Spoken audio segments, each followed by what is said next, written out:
प्रश्न पूछना आपसे। जैसे हम कान्हा जी की सेवा करते हैं तो मंदिर में मतलब और भी भगवान जी हैं, जब हम भोग लगाते हैं तो क्या मतलब सिर्फ कान्हा जी को भोग लगाते हैं तो बाकी भगवान का अनादर तो नहीं करते? नहीं, कान्हा जी को भोग लगा रहे हैं तो उसी में भावना कर लो कि भगवान तो एक है, रूप अनेक है, तो प्रभु सब रूपों में इसी में पा ले, भावना कर ले, क्योंकि विराजमान किए हो ना। अगर विराजमान ना होते तो बात अलग है। जब और भगवान के रूप विराजमान है, तो अगर भगवान कान्हा रूप में है तो भगवान शिव रूप में भी है, राम रूप में भी है। अगर आप ये रूप विराजमान किए हो तो मान लो कई थाल ना लगा के एक थाल में भावना करो कि कान्हा और आप सब पालो हो, तो एक साथ अर्पित हो गया और भगवान एक रूप में ही पालेंगे तो सब रूपों में पहुंच जाएगा। पर हमारी भावना, जब हम चार भगवान विराजमान किए तो चारों को भोग लगाने की भावना करें, ठीक है। एक ही थाल में चारों पालेंगे, घर की बात कोई अलग थोड़ी, वही भगवान शिव है, वही राम है, वही कृष्ण है, वही हरि है। पहले तो भगवान जी का भोग मतलब लगाते थे हम, तो लगता था कि भगवान ने लिया है, मतलब जैसे पानी है, दूध है, तो वो कम होता दिखता था, लगता था नहीं, वो तो खैर भावना है, लेकिन भगवान सिर्फ भाव खाते हैं। बात समझना, भगवान, ये तो मान लो आपने भावना की है, त्रुटि तो नहीं हो रही हमारे से? नहीं नहीं नहीं, भगवान सिर्फ भाव लेते हैं। भगवान पार्थिव वस्तुओं को भोग नहीं पाते कहीं भी।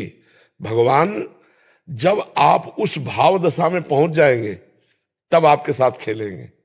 उस भाव दशा में जब आप शरीर भाव से रहित हो जाएंगे, स्त्री पुरुष भाव रहित, सच्चिदानंद भाव, तो फिर भक्तों के जीवन में आता है कि भगवान उनके साथ खेले, भगवान उनके साथ खाए, भगवान उनके साथ ऐसी ऐसी लीलाएं किए। अपने लोगों को भगवान का भाव बढ़ाना है। मेरे ठाकुर जी पा रहे हैं, और ये कि रोटी कम हो गई है नहीं मतलब जैसे खुशबू आती है ना भगवान जी जब जी, हाँ जी, वो चीज थोड़ी लग रहा है कि कम हो रही है, ऐसे कुछ? नहीं नहीं, नाम जप कर रहे हैं आप, नाम जप कर रहे हैं, हाँ, नाम जप करते रहिए, नाम जप भी करते रहिए और सेवा भी करते रहिए और खवाते पिलाते रहिए इनको थोड़ी थोड़ी देर में क्योंकि गोपाल है ना। को लाए थे तो छोटे थे, अब हमने इनको देखा है बड़े होते हुए, मतलब हमें ऐसा फील होता है कि बड़े हो रहे हैं। और भाव होना चाहिए, भाव से ऐसा अनुभव होगा बिल्कुल। और भाव हो जाएगा तो आपको लगेगा कि हमसे कह रहे चलो वहां ले चलो, हमसे कह रहे चलो वो खवाओ, चलो हमें वो दिखाओ, ऐसा भी आने लगेगा। वो अंदर ही पूरा सिस्टम पकड़ लेते हैं और वैसे ही भाव में दिखाते हैं। सी वो अटखेलियां तो करते हैं हमारे साथ, हमने देखा है 2-3 बार ऐसे। और इनको छुपाओ, इनको छुपाओ, जितना भगवत अनुभव छुपाओगे उतना ही बढ़ेगा। रविंद्र सिंह जी हरियाणा से। राधे राधे महाराज जी, हम अपनी गृहस्थ यात्रा ईश्वर व संत जनों की कृपा से लगभग पूरी कर चुके हैं। गुरुदेव, गृहस्थ जीवन में न जाने कितनी बार जाने अनजाने में बहुत सारी गलतियां हुई, उनका पश्चाताप करना होता है, अगर हाँ तो कैसे करें महाराज जी, जिससे हम आगे का भगवत। सर्वधर्मान् परित्यज्य मामेकं शरणं व्रज, अहम त्वां सर्व पापेभ्यो मोक्षयिष्यामि मा शुचः। जगत गुरु भगवान श्री कृष्ण गीता में गर्जना कर रहे हैं, तुम सब बातों को छोड़ो, मेरी शरण में आ जाओ, मेरा स्मरण करो, मेरा ध्यान करो, मेरा चिंतन करो, मैं तुम्हारे सारे पापों को नष्ट कर दूंगा। बस थोक की बात है, हम फुटकर एक एक कहाँ तक सोचें कि हमसे ये पाप हुआ, हमसे वो। जब हम भूल कर रहे हैं तो भूल में कुछ भी भूल हो सकती है। अभी हम भूले हुए प्राणी हैं, कि अभी हम ज्ञानी थोड़ी हो गए हैं, तो हमसे गलती हो ही जाएगी। ये नहीं कि पीछे हुई, अब भी हो सकती है, आगे भी हो सकती है। तो हे नाथ, मैं आपकी शरण में हूँ, आप मुझे संभालना। और राधा राधा राधा राधा, भगवान कहते अहम त्वाम सर्व, सर्व में भूत, वर्तमान और भविष्य, तीनों काल में। मान लो हम कह रहे कि आज तक जो हमने पाप किया वो क्षमा कर दो भगवान, लेकिन अभी जो अगले सेकंड में हो जाए या अगले मिनट में हो जाए, कसम खा के भी गलती कर सकते हैं, क्योंकि सबका मन है, सबकी इंद्रियां हैं। आप देखो ना, तो हे प्रभु, हे दीन बंधु, आप ही मुझे संभालिए कि आपके सिद्धांत के विपरीत अब आचरण ना हो, ये आप संभालिए। आप मुझे सामर्थ्य दीजिए, मेरे में सामर्थ्य नहीं। मैं गलत जाऊं तो आप पकड़ लेना, आप रोक लेना, आप बचा लेना। ये भक्ति में ऐसे चला जाता है। तो भगवान भी कहते करो सदा तिनके रखवारी, जिमि बालक राखे महतारी। बालक जैसे चाकू से खेलना चाहता लेकिन माँ छिना लेती, नहीं नहीं नहीं लग जाएगा तेरे, तू अभी नादान है। ऐसे वास्तविक पूछो तो हम लोग नादान ही हैं।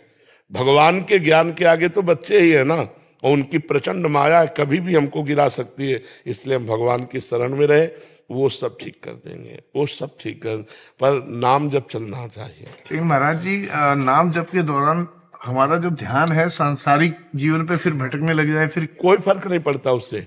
अगर हम भोजन पा रहे हैं और टीवी देख रहे हैं, ध्यान टीवी में है, तो पेट भरता है कि नहीं भरता है?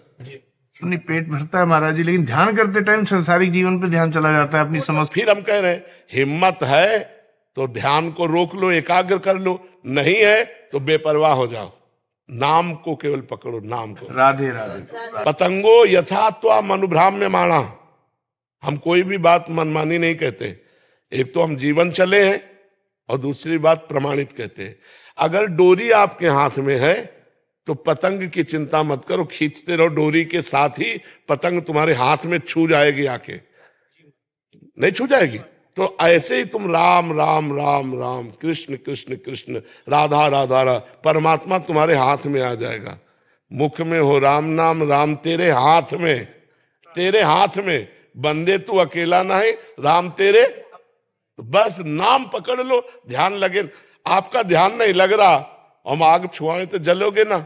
जी महाराज जी। क्योंकि उसमें दाहिका शक्ति है, वो जलाएगी। ऐसे नाम में तारण शक्ति है, नाम में मंगल शक्ति है, वो आपका मंगल कर देगी। गोस्वामी जी ने लिखा, भाव कुभाव अनख आलसहु, नाम जपत मंगल दिशि दसहु। दसों दिशाओं में तुम्हारा मंगल हो जाएगा, भाव लगे चाहे ना लगे, तुम चिंता ना करो इसकी। प्रयास तो कर रहे हैं महाराज जी, लेकिन अक्सर ऐसा ही होता है, ये भक्ति भाव। तुम चिंता मत करो, बस जबान पर नाम बना रहे इतना। अहोबत सुपस्तो गरियान या जिह्वाग्रे वर्तते नाम तुभ्यम। वो चांडाल भी सर्वश्रेष्ठ हो जाएगा जिसकी जिह्वा के अग्रभाग पर हे भगवान आपका नाम है। आप चिंता मत करो, हरि हरि गोविंद गोविंद राम कृष्ण हरि, जो नाम प्रिय उच्चारण करते रहो, मंगल हो जाएगा। पुत्र के बहाने बुलाया नारायण, भगवत प्राप्ति हो गई। हम नारायण को नारायण जान के बुलाएंगे, हमें भगवत प्राप्ति नहीं होगी। बात समझो। बेटे को बुलाया, अंतिम समय था, नारायण, भगवान के पास सदा गए, परम पद मिला। और हम जानबूझकर नारायण को नारायण बुलाए तो हमारा मंगल नहीं हो जाएगा। ये सुन के बहुत हिम्मत आई है, क्योंकि तकरीबन हमारे साथ यही हुआ है कि हमने जब भी पाठ किया है, मैं सिख को करती हूँ, पाठ करती हूँ जपजी साहिब का, तो जब भी करती थी सोचती थी मन नहीं लग रहा, मन नहीं लग रहा, मन नहीं लग रहा, पर करती जाती थी। पर अब मेरा ये दिमाग से ये भाव निकल गया कि जरूरी नहीं है कि कभी ना कभी तो मन लगेगा, क्योंकि कभी हमारा ध्यान बेटे की तरफ चला जाता था, कभी माँ की तरफ, कभी घर की तरफ। ऐसा ही होता है, धीरे धीरे एकाग्र हो जाता है।